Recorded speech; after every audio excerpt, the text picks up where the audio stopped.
पहाड़ों के दामन में बसा एक छोटा सा गांव था, घमराल। यह गांव अपनी हरियाली, अपनी सादगी और अपने सच्चे लोगों के लिए जाना जाता था।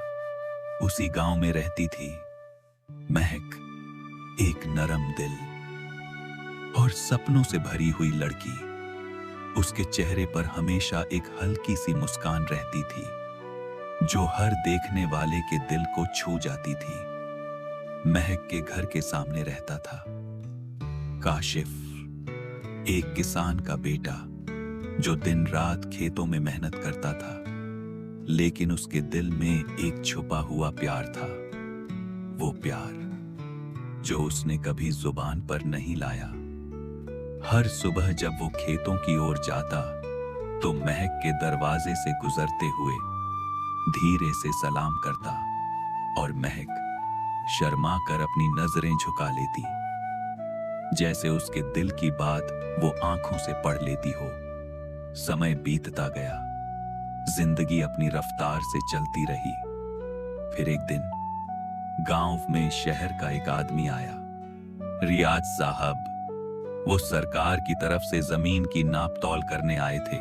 उनकी रहाइश महक के खेत के पास रखी गई और धीरे धीरे वो रोज शाम को किसी न किसी बहाने महक से बात करने लगे।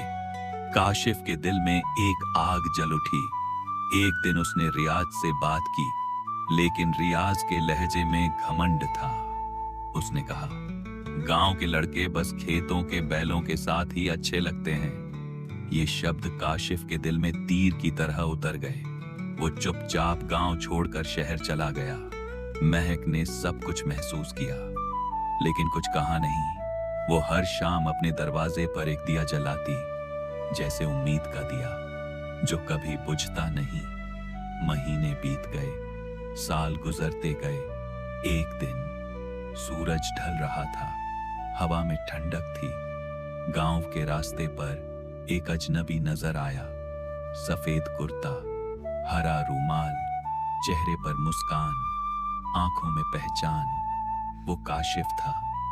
अब उस्ताद काशिफ, वो वापस आ गया था, अपने गांव, अपनी मिट्टी, अपनी मोहब्बत के पास। महक दरवाजे पर खड़ी थी, हाथ में दिया लिए, जैसे बरसों से उसी पल का इंतजार कर रही हो।